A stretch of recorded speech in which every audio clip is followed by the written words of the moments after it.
Bienvenue à toutes et à tous sur ma chaîne Inspirer Respirer dans le programme Pause Café. Je m'appelle Lunia, je suis artiste lyrique, musicienne, professeure de chant et coach pour la respiration profonde consciente. L'objectif de ce programme est de parler de ce qui est beau, inspirant, de ce qui permet d'évoluer. La durée de mes podcasts, entre 10 et 15 minutes, laisse tout juste le temps de boire un café. Où est le sens? Où est la logique? C'est le résultat de mes cogitations d'un dimanche après-midi. Ma chienne Gaïa paraissait tranquillement sur le bureau, dormait profondément et ronflait de temps en temps. Mon Dieu, me dis-je, comme les animaux sont heureux. Bien sûr, je pense à ceux dont la gamelle est pleine et qui sont très aimés. Ils n'ont pas à apprendre, à bourrer leur crâne de dates, d'événements historiques, de calculs sans fin. Ils n'ont vraiment rien à faire. Ils profitent juste de la vie. Bien sûr, les animaux apprennent aussi à s'y adapter. Cependant, l'apprentissage se fait de manière naturelle. Pourquoi un humain n'a-t-il pas le privilège d'apprendre sans stress, d'acquérir de l'expérience dans la joie et de devenir un être sain et responsable?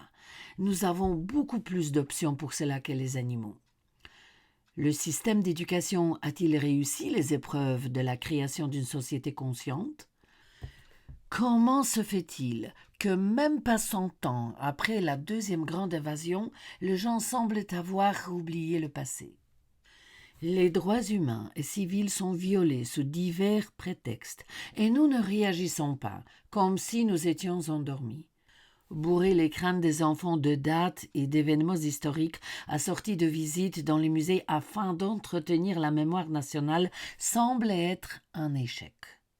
Les enfants et les adolescents n'aiment pas parler de terribles expériences de nos ancêtres. Et ils ont raison.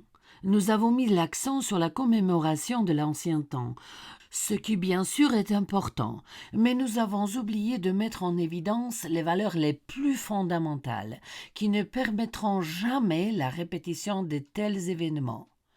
Je veux parler de la conscience et de la responsabilité qui maintiendront une personne alerte.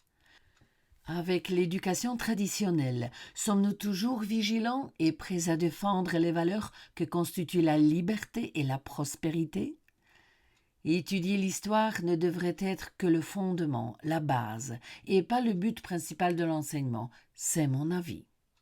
Un jour, dans un film sur la faune, j'ai vu un épisode où un singe regardait avec curiosité une grosse pierre sur laquelle se cachait un serpent enroulé. Le singe souleva la pierre, sur laquelle subitement apparut le serpent sifflant.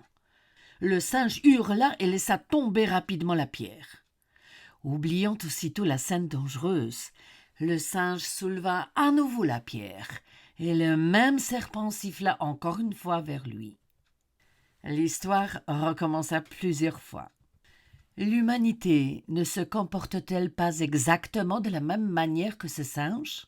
De temps en temps, nous avons besoin d'un événement tragique pour nous réveiller un instant, crier des slogans de liberté replongés dans un confort apparent. Descendons-nous vraiment du singe? Ne nous considérons-nous pas comme un Homo sapiens, un être pensant? Quand allons-nous enfin utiliser notre néocortex et poser des questions précises? Puisqu'une pierre dissimule un serpent dangereux, supprimons à la fois le danger et le fardeau. De cette manière, la conscience se construit en permanence. Pour que le cauchemar des 2 conflits mondiaux ne se reproduise plus jamais, il faut comprendre qu'il ne s'agit pas d'une reconstruction matérielle, mais bien d'une prise de conscience basée sur une responsabilité de première urgence. Ne vaudra-t-il pas la peine de nous pencher sur ce qui berce et endort notre vigilance en bas de la pyramide, mais aussi de ceux qui profitent des emplois lucratifs et nous gouvernent? Eux aussi dorment profondément. Quel est ce bon somnifère? Malheureusement, en analysant le problème, j'arrive à chaque fois à la même conclusion. Les babioles matérielles, dont l'argent, le pouvoir en sont la cause. Je ne me trompe sûrement pas. Tant que nous aurons un statut social ne nous permettant pas de joindre les deux bouts financièrement tous les mois, nous serons guidés par des slogans de liberté. Mais dès que nous sentons un tapis moelleux sous nos pieds et l'accès facile aux biens matériels, nous changeons de récit. Le bœuf a oublié son état de veau. Nous nous considérons comme des élus à qui les cieux sont favorables. Alors, un homme devient un lot pour l'homme. Il ne s'agit pas de prêcher pauvres mais honnêtes, ni de maudire ceux qui ont réussi. Tous les riches ne sont pas des voleurs et tous les pauvres ne sont pas des ignorants. Je me souviens de mon voyage en Inde avec mon époux et à quel point nous les Européens étions frappés par cette société basée sur les lois rigides de caste. Ce sentiment tellement puissant semblait presque incroyable. Lorsqu'on se trouve en Inde, il est difficile de croire que nous vivons au XXIe siècle. Dieu flatte les riches et les pauvres croupissent dans la misère. Lorsque nous avons atterri à l'aéroport de Bombay dans la nuit, la première chose qui a attiré notre odorat fut l'odeur désagréable et aigre des égouts. Au début, nous pensions qu'un tuyau avait éclaté et qu'il s'agissait d'une panne. Quelle ne fut pas notre surprise lorsque nous constatâmes que cette odeur putride régnait partout dans la ville. Le premier jour, nous n'avons pas pu avaler une seule bouchée à cause de la puanteur. Nous avons choisi un hôtel de 5 étoiles pour la nuit, en espérant que ces émanations nauséabondes changeraient. Malheureusement, vous pouvez couvrir votre palais par des tapis épais et peindre les murs en or. Une puanteur piquante ignore ce qu'est une caste, un palais. Elle rentrera partout et certainement dans vos narines. Je me demandais comment il était possible de croire qu'on est choisi par Dieu pour avoir une richesse énorme et en même temps devoir inhaler la même puanteur que celle respirée par ce pauvre gisant dans les caniveaux. Où est le sens? Où est la logique?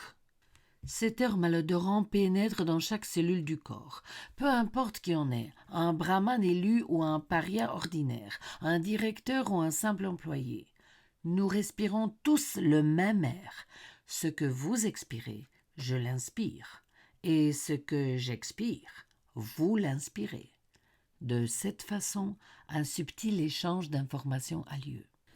Comment est-il possible que l'homme n'ait pas encore compris sa véritable identité? Il succombe à l'illusion des babioles matérielles et se précipite sous le bâton de son ego débridé. Aujourd'hui, nous sommes arrivés dans un cul-de-sac par cette course effrénée à la richesse. Qui est le plus rapide? Qui est le plus malin? Qui est le plus intelligent? Le plus fort? Forcément, pour qu'il y ait un gagnant, il faut un perdant. De telles courses ne peuvent avoir lieu que si nous nous concentrons sur notre aspect matériel. Là-bas trône l'ego. C'est le cocher de nos désirs insensés. Il ne sait qu'une seule chose. Il veut briller et il veut régner, à tout prix. Il nous soumet à la tentation et nous, comme un troupeau de moutons, nous suivons sa volonté et sautons comme des clowns au cirque, au gré des mouvements de sa baguette. Lorsque nous interrompons soudainement cette folle poursuite, bien souvent nous sommes touchés par des expériences douloureuses. Nous commençons à méditer, à réfléchir, à observer, à chercher un réconfort à nos larmes, notre souffrance, et nous commençons à voir différemment le monde qui nous entoure.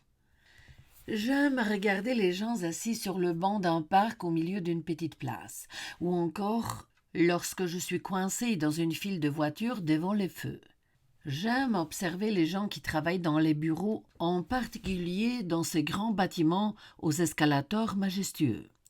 Les gens grouillent comme des fourmis, tout le monde se précipite quelque part, tout le monde court, personne n'a le temps. Dans ces immeubles, des directeurs, des secrétaires et des employés. Quand je le regarde ainsi, j'imagine que si l'on pouvait soudainement reculer de 20 à 30 ans, tous ces personnages importants, bien habillés, hiérarchisés, joueraient leur rôle à merveille. Ils seraient alors des bambins rampants, mangeant des flocons d'avoine avec un bavoir autour du cou. Il n'y a pas de hiérarchie à ces tâches. Bien ou mal habillés, les enfants ne voient pas la différence. Ce sont les adultes qui inculquent aux enfants la supériorité des uns par rapport aux autres. Et il en sera ainsi jusqu'à la fin des temps. Et pourtant, l'habit ne fait pas le moine. Les vêtements ne peuvent habiller que le corps, mais ne couvrent jamais l'être que vous êtes réellement. En médecine germanique, on dit que le corps ne ment jamais. Il ne sait pas ce qu'est un directeur, un ministre ou un simple balayeur de rue. Le corps humain est régi par différentes lois. L'apparition soudaine d'un rougissement sur le visage trahit notre réaction face à une situation. Nous pouvons seulement couvrir nos joues avec nos mains. Notre organisme s'est exprimé. Impossible d'échapper à l'œil d'un observateur attentif, qu'il soit monarque ou éboueur. On voit comme dans un théâtre de marionnettes. Les gens enfiler tous les jours des costumes élégants, enduire leurs ongles de vernis tout simplement parce qu'ils doivent jouer un certain rôle au travail. Ils sont très sérieux, ils ne peuvent pas se permettre de dire une blague, ni même de sourire. Ils n'ont pas le droit de montrer de l'empathie. Parfois, le supérieur opprime l'employé parce qu'il détient l'autorité en raison de sa position au travail. Il considère tous ses employés comme moins intelligents et se permet très souvent de manquer de culture et de respect. Plus d'une fois, j'ai eu l'occasion de voir à quel point un supérieur paraissait ridicule et jouait parfaitement le spectacle au gré de son ego. Il ne remarquait même pas qu'il dévoilait son intérieur et pensait qu'on ne le voyait pas. Les vêtements ne couvrent que le corps, mais pas l'être humain ni la personne que vous êtes véritablement. Où est le sens? Où est la logique? Sur ces mots, je termine l'émission d'aujourd'hui et vous invite à la prochaine, dans laquelle je réfléchirai sur qui suis-je, le revers de la médaille. Ce programme, comme d'habitude, paraîtra vendredi prochain à 18h. Si vous avez aimé ce programme, n'hésitez pas à vous abonner à ma chaîne et à aimer la vidéo. En attendant, je vous souhaite une belle et fructueuse journée. Et pour ceux qui écoutent cette émission en soirée, une belle et paisible nuit. À bientôt.